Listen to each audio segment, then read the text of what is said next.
Another day, another story. Explore theories about Amelia Earhart's final days, some more plausible than others. The disappearance of Amelia Earhart, the pioneering aviator, and her navigator Fred Noonan in 1937 during their attempted flight around the world, has been the subject of much speculation and numerous theories. While the official conclusion is that their plane likely ran out of fuel and crashed into the Pacific Ocean, no wreckage or remains have been definitively found, leading to various tantalizing theories. Here are some of the most intriguing ones. Welcome to Taboo Eminent Channel. Crash and sink theory. Official explanation: the widely accepted theory is that Earhart's plane ran out of fuel and crashed into the ocean near Howland Island, where the U.S. Coast Guard cutter Itasca was stationed. Tantalizing twist. Some theories suggest that the plane sank quickly, making it difficult for search and rescue teams to locate any wreckage. Gardner Island, Nikumaroro, hypothesis. Official explanation: the International Group for Historic Aircraft Recovery, TIGHAR, has proposed that Earhart and Noonan landed on Gardner Island, now Nikumaroro, and survived for some time as castaways. Tantalizing twist. TIGHAR has found artifacts on Nikumaroro, such as a shoe part and a sextant box, which they argue could have belonged to Earhart. Japanese capture theory. Official explanation: some believe that Earhart and Noonan were captured by the Japanese and taken prisoner. Tantalizing twist. There are anecdotal reports and documents suggesting that Earhart and Noonan were indeed captured and taken to Japan, but the evidence is inconclusive, and the U.S. government found no credible evidence to support this theory. Spy mission theory. Official explanation: this theory suggests that Earhart was on a covert mission for the U.S. government, spying on Japanese activities in the Pacific. Tantalizing twist. Some believe that Earhart's disappearance was part of a larger conspiracy, possibly involving espionage, but there is little concrete evidence to support this idea. Crash and saipan theory. Official explanation: similar to the Japanese capture theory, some propose that Earhart and Noonan crashed in the Marshall Islands and were taken to Saipan. Tantalizing twist. Witnesses have claimed to have seen Earhart and Noonan in Saipan, but these accounts are controversial, and mainstream historians generally consider them unreliable. Electromagnetic anomalies. Official explanation: some suggest that Earhart's plane disappeared due to electromagnetic anomalies, possibly related to the experimental equipment on board. Tantalizing twist. While there is no scientific basis for this theory, it captures the imagination by introducing an element of the unknown. The mystery of Amelia Earhart's disappearance continues to captivate researchers and enthusiasts, and new technologies and investigations may shed light on the fate of Earhart and Noonan in the future. As the years have passed since Amelia Earhart's disappearance in 1937, numerous individuals and organizations have dedicated time and resources to uncovering the truth behind the mystery. Here's a continuation of the story, focusing on some developments and ongoing efforts related to the Earhart disappearance. Ongoing investigations. Tires expeditions. The International Group for Historic Aircraft Recovery, TIGHAR, has conducted multiple expeditions to Nikumaroro, Gardner Island, in the Pacific. They've uncovered various artifacts, including parts of a shoe and a sextant box, which they believe could be linked to Earhart and Noonan. TIGHAR continues to analyze and interpret these findings. Sonar and underwater searches. Advances in underwater technology have led to renewed efforts to search for Earhart's plane in the deep ocean. Several expeditions have utilized sonar and underwater drones to explore areas where the aircraft might have sunk. Despite these efforts, the wreckage has not been definitively located. Controversies and debates. Photographic analysis.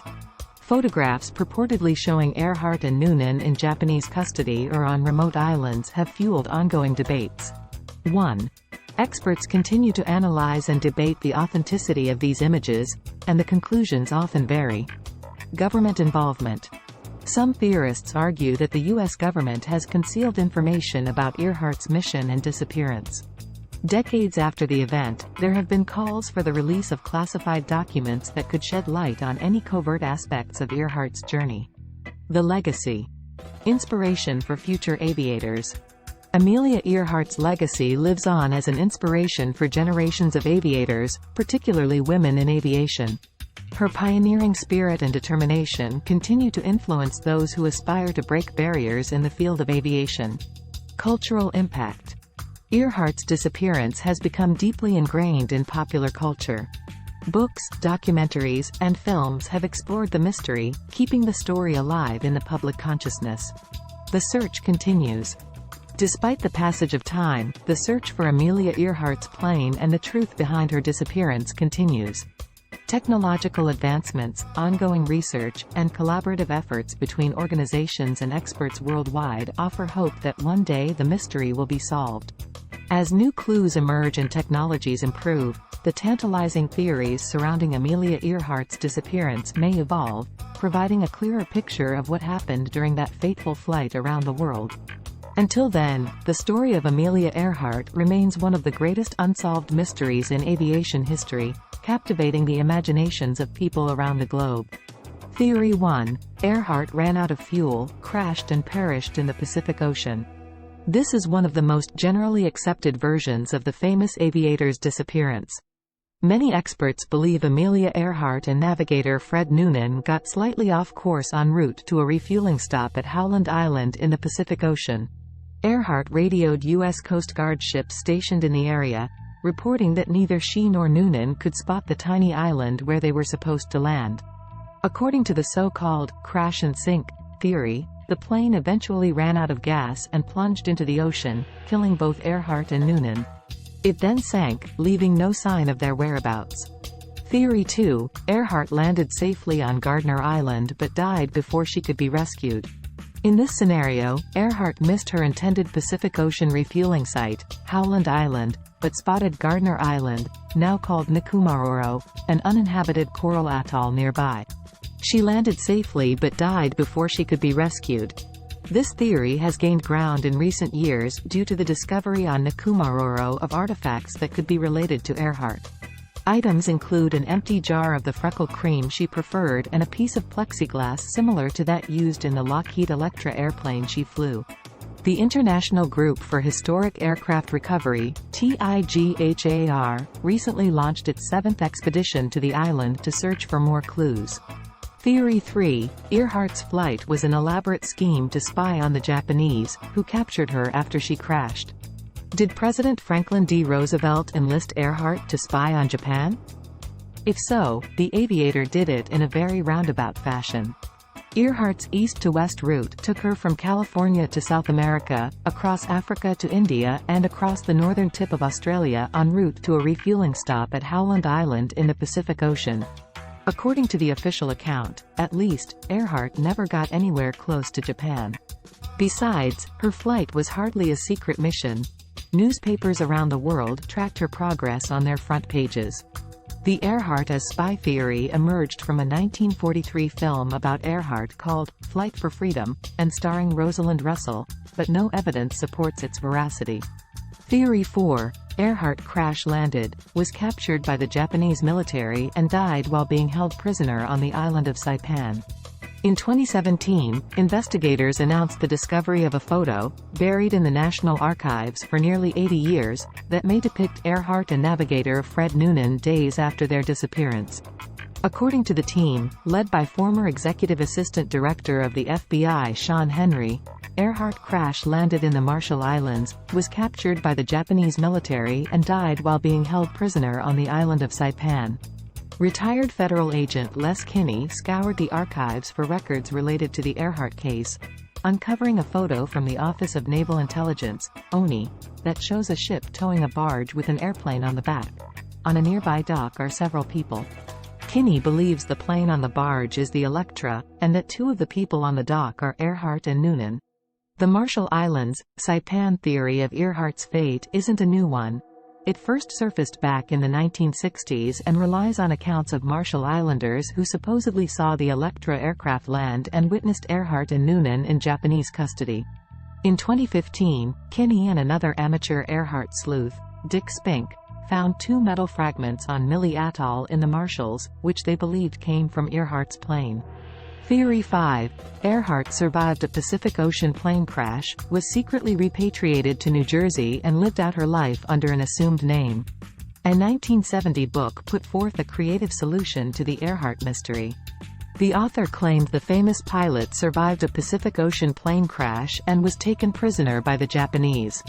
At the end of World War II, U.S. forces purportedly found her in Japan and secretly repatriated her to New Jersey. There, Earhart took the name Irene Bolam and became a banker. When the real Bolam got wind of the book's claims, she vigorously denied being Earhart and sued the author and publisher for $1.5 million. The lawsuit was later withdrawn, though Bolam may have settled out of court. Numerous experts who investigated Bolam's life and compared her photos to Earhart's agree that Bolam, who died in 1982, was not the missing aviator. Theory 6. Earhart survived and somehow made her way to Guadalcanal. In 1943, during World War II, several Allied airmen reported seeing Earhart working as a nurse on Guadalcanal. The person they saw probably was Merle Farland, a nurse from New Zealand, who was said to resemble the lost pilot. According to the 1977 book, Lonely Vigil, Coast Watchers of the Solomon Islands, Farland caused something of a stir on Guadalcanal, where she was the only woman among legions of troops awaiting transport. The rumor of her true identity may have been triggered by the hallucinations of soldiers suffering from malaria and other diseases. Theory 7. Earhart crashed on New Britain Island. New Britain Island rests at the eastern edge of Papua New Guinea, roughly along the flight path Earhart took on the final few legs of her around-the-world flight. Might she have crashed there? In 1943, an Australian Army corporal on patrol in the island's jungle claimed to have found an aircraft engine bearing a Pratt & Whitney serial number. Earhart's plane had a Pratt & Whitney engine, but so did many planes used in the area before and during World War II. It's unlikely that Earhart, who maintained in radio transmissions that she was running out of gas near Howland Island, would have had enough fuel left to fly to New Britain, some 2,000 miles away. Theory 8. Earhart was captured by the Japanese and became Tokyo Rose. Related to other World War II-era myths that place Earhart in various Pacific theater locales, including Saipan and Guadalcanal, this story originated immediately after the end of the war. A rumor circulated that Earhart had spread Japanese propaganda over the radio as one of many women collectively referred to as Tokyo Rose. Her husband, George Putnam, actively investigated this lead at the time, listening to hours of recorded broadcasts, but he did not recognize his wife's voice. Theory 9. Earhart was captured by the Japanese and traveled to Emerau Island. Emerau Island, off Papua New Guinea, seems an unlikely place to find Earhart because it's far from the spot where her last radio transmissions occurred. Still, a U.S. Navy crew member in World War II told of being sent to the island and spotting a photo of Earhart tacked up in the hut of a local man. The photo showed Earhart standing with a Japanese military officer, a missionary, and a young boy. The sailor alerted naval intelligence officers, who allegedly took the photo from the hut against the owner's wishes. The photo has never been found. Since Emerau Island had been a haven for Europeans stranded after a shipwreck in 1940, it's likely the photo contained a lookalike and not the real Amelia. Thanks for watching. Request you to subscribe the channel.